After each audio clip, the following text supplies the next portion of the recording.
ہاریں گے نہیں.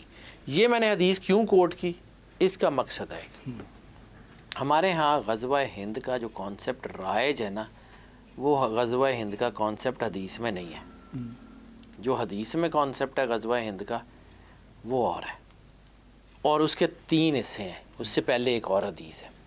سرکار ختمی مرتبہ صلی اللہ علیہ وآلہ وسلم نے فرمایا خراب السند من الہند و خراب الہند من السین. سندھ کی تباہی ہند کے ہاتھوں اور ہند کی تباہی چین کے ہاتھوں, سین کے ہاتھوں. اس حدیث کو صرف رکھیں. اب سندھ کا مطلب کیا ہے؟ سندھ کا مطلب یہ لاڑکانہ اور اس کے ارد گرد کے علاقے, وادی سندھ. وادی سندھ. اور سندھ کی تہذیب کے 2 بڑے مرکز, ایک موئنجو دڑو اڑے کھڑپا, ہڑپا کی طرح سائی وال کے ساتھ, اور موئنجو دڑو ادھر لاڑکانے کے ساتھ. ٹھیک ہے. اس کے علاوہ وادی سندھ جو ہے اس کا صرف یہ بارڈر کے ساتھ تعلق نہیں ہے, ادھر سے راجستھان, جے پور, یہ سارا علاقہ سندھ, ادھر سے کیچ مکران کے کچھ حصوں کا سمیت, یعنی پسنی اوڑ ماڑا تک کسی حد تک لوگ مکران گوادر بھی اس میں شامل کرتے ہیں. تو یہ سارا علاقہ وہ ہے جہاں جنگ لگنی ہے. سندھ کی تہذیب پوری سندھ. خراب سندھ من الہند. اب اس وقت تو سندھ جو ہے وہ ایک علیحدہ ملک نہیں تھا.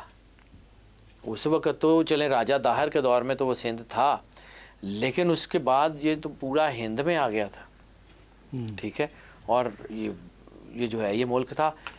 سرکار کی حدیث میں سندھ کا اسپیسیفک لفظ ہونا, اس کا مطلب ہے کہ یہاں ان علاقوں میں آنے والے وقت میں بڑی خرابی ہوگی. ٹھیک ہے. اس کے بعد خراب الہند من السین من السین. اب سین کے بہت سارے مطلب لوگ لیتے ہیں, لیکن مجھے جو سمجھ آتا ہے وہ چین ہی ہے. ٹھیک ہے. تو سر یہ جی بی ادھر سے جو ہے لداخ, یہ علاقہ ہے جو آنے والے دور میں میدان جنگ ہے, یہاں غزوہ ہند لڑی جانی. اب سمجھیے سب سے پہلا پڑاؤ جس کو ہم جو اپنے کرنالوجی کی بات کی نا, سب سے پہلا پڑاؤ ہے اس کا آرمگیڈون. تو بعد کی بات ہے اینٹی کرائسٹ. اینٹی کرائسٹ آئے گا تو کرائسٹ آئیں گے, پھر امام مہدی علیہ السلام کے پیچھے عیسیٰ علیہ السلام جا کے نماز پڑھیں گے. ٹھیک ہے. یہ کرنالوجی ہے, اس کو سمجھیے. اس کا مطلب ہے 3rd ٹیمپل پہلے بنے گا, گریٹر اسرائیل بنے گا. گریٹر اسرائیل کے بعد 3rd ٹیمپل تعمیر ہوگا, وہاں پہ اینٹی کرائسٹ آئے گا, اور پھر مسلمان اکٹھے ہوں گے, بڑی طاقت بنے گی, ریٹیلیشن ہوگی, وہاں سے لشکر ادھر آئے گا مسلمانوں کی مدد کے لیے, یہاں پہ غزوہ ہند ہوگی. غزوہ ہند کے بعد جب وہ واپس جائیں گے تو عیسیٰ علیہ السلام کا ظہور ہو جائے گا, اور پھر امام مہدی علیہ السلام جو ہے وہ مکے میں تشریف لے آئیں گے. یہ پوری کرنالوجی جو مجھے حدیث کے پیرامیٹر میں سمجھ آتی ہے. اور اس کے بعد بھی ایک اور حدیث کہ سرکار ختمی مرتبہ صلی اللہ علیہ وآلہ وسلم بادشاہ کونین نے فرمایا کہ میرے قائم کے آنے کی جو بھی حتمی تاریخ دے گا وہ کاذب ہوگا, وہ جھوٹا ہوگا. سر کمیوں کی اوقات ہی نہیں ہے مالکوں کے ٹائم ٹیبل ڈیفائن کرنے, ان کی مرضی, وہ آج آ جائیں, وہ 10 سال نہ آئیں, ان کی مرضی. ہم کون ہوتے ہیں؟ میں جب یہ ایسکیٹالوجی کی بات کرتا ہوں تو میں ایک دروازے کے پیچھے کھڑا ہوں, مجھے نہیں پتا یہ دروازہ کھلے گا تو کیا ہوگا, لیکن مجھے یہ پتا کہ دروازہ کھلنے کا ٹائم آ گیا ہوا ہے. کیونکہ یہ جو آرمگیڈون ہے نا, یہ 7 سال کی جنگ, اس کے فوراً بعد آرمگیڈون شروع ہو جائے گی. نہیں, آرمگیڈون ابھی چل رہی ہے. نہیں سر, ملحمۃ الکبریٰ چل رہی ہے. ملحمۃ الکبریٰ 7 سال کی بڑی جنگ ہے. یہ ہرمجدون سے پہلے ہونی ہے. حدیث میں سرور انبیاء صلی اللہ علیہ وآلہ وسلم نے صراحت میں بتایا ہوا ہے, اور 50 کے قریب, 50 سے بھی زیادہ حدیثیں ہیں. ٹھیک ہے. اور یہ اتنی ساری حدیثیں جو ہے نا, یہ صرف اور صرف ملحمۃ الکبریٰ کے بارے میں. باقی اسکٹالوجی کی امام مہدی علیہ السلام کی حدیثیں بھی جو ہے نا, اس کا میں اس دن دیکھ رہا تھا, تو وہ جو سم اپ ہے نا, وہ مجھے ایگزیکٹلی یاد نہیں, 45 ہے یا کچھ اتنا ہے, وہ یا 9 ہے یا 5 ہے. اور یہ جو 7 سال کی ہے جی ملحمۃ الکبریٰ, اس کے فوراً بعد پھر آرمگیڈون کا ہراول دستہ جو ہے نا, وہ غزوہ ہند ہے. میں اسی لیے آپ کو کہہ رہا تھا کہ انڈیا کا مطلب اسرائیل کی پراکسی ہے. ٹھیک ہے. میں اسٹریٹجسٹ نہیں ہوں, لیکن میں نے ایسکٹالوجی کو جن نمبروں میں پڑھا ہے نا, مجھے یہ اگلا پڑاؤ یہ لگ رہا ہے، ہو سکتا ہے ٹو ایز ہیومن سر، ہو سکتا ہے میرے پڑھنے میں غلطی ہو گئی۔ یہ کتنے عرصے کا ہوگا؟ چند سال کی چھوٹی جنگ ہے، یہ بڑی جنگ نہیں ہے۔ غزوہ ہند چھوٹی جنگ، چھوٹی جنگ ہے۔ اس کے بعد پھر آرمگیڈون، پھر اینٹی کرائسٹ، پھر وہ لڑائیاں، اور پھر عیسیٰ علیہ السلام۔ شاہ جی آب حیات کیا چیز ہے؟ کیا حضرت خضر علیہ السلام نے آب حیات دیا؟ آب حیات وہ نور ہے جو انسان کو امر کر دیتا ہے، جس کے بارے میں بلے شاہ نے کہا تھا، بلے شاہ تھا مرنا نہیں گور پیا کوئی اور۔ وہ جو قرآن پاک میں کہتا ہے کہ الا انا اولیاء اللہ لا خوف علیہم ولا هم یحزنون، یا وہی تو کہتا ہے قرآن پاک میں کہ یہ جو لوگ اللہ کے راستے میں شہید ہو جائیں ان کو مردہ مت کہو، یہ مردہ ہیں اور اللہ کے نزدیک رزق پا رہے ہیں۔ تو رزق کون سا؟ وہ آب حیات ہے جو مجھے سمجھ آتا ہے۔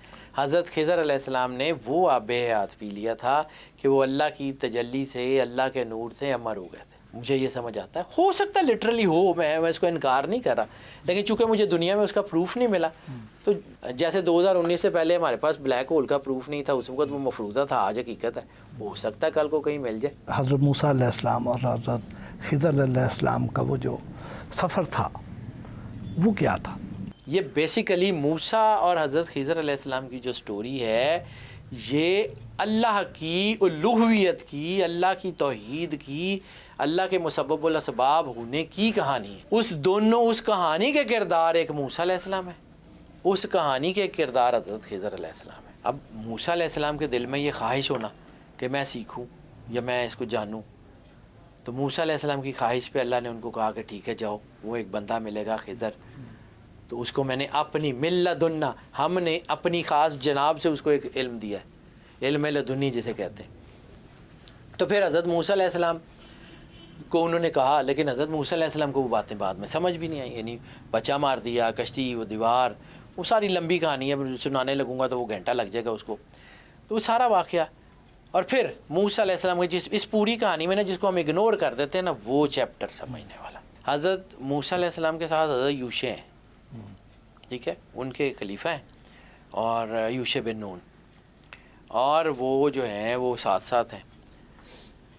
قرآن پاک میں یہ واقعہ آتا ہے کہ ایک پہاڑ کے اوپر وہ گئے، ان کی جو بھنی ہوئی مچھلی تھی ان کے پاس، جو کھانا تھا، یعنی مچھلی پکڑی بھونی، کاٹی، پکائی، سارا کچھ وہاں پہ رکھا، تو وہاں پہ وہ مچھلی جو ہے وہ زندہ ہوئی اور پانی میں چلی گئی اس پہاڑ پہ۔ موسیٰ علیہ السلام وہاں سے آگے گزر گئے، اس وقت اس کو نہیں دیکھا، اندیکھا کر دیا، آگے گئے، تو انہوں نے حضرت یوشع کو کہا کہ میرا کھانا لاؤ۔ اس نے کہا کہ جی وہ، انہوں نے کہا کہ جی کھانا تو جہاں پہ ہم، وہ وہاں پہ آپ نے وضو کیا تھا نا، تو وہاں پہ ایک شخص جو ہے وہ اپنا جو ہے وہ ہاتھ پاؤں دھو رہا تھا جہاں وہ وضو کر رہا تھا، اس کے چھینٹے وہاں اس پہاڑ پہ پڑے تھے اس مچھلی کے اوپر، تو وہ مچھلی پانی میں چلی گئی تھی، میں نے یہ دیکھا تھا۔ تو اس وقت کیوں نہیں بتایا؟ اسی بندے کو تو ملنے کے لیے اللہ نے بھیجا ہے۔ تو یہ نبی کو پتہ ہوتا ہے کہ کیا ہو رہا ہے، یہ نہیں ہوتا کہ ہم کہیں نبی کو بالکل نہیں پتہ تھا۔ یعنی سرکار ختمی مرتبت بادشاہ کونین کی اونٹنی کو پتہ ابو ایوب انصاری کے گھر جا کے ٹھہرنا ہے، تو سرکار ختمی مرتبت بادشاہ کونین کو نعوذ باللہ نہیں پتہ تھا۔ کیسے؟ ٹھیک ہے، موسیٰ علیہ السلام کو پتہ تھا کہ کس سے ملنا، کیا کرنا ہے۔ اس کی نشانی حضرت یوشع نے دیکھی، پہچان نہیں سکے، موسیٰ علیہ السلام کو سنائی گئی، فوراً پہچان گئے۔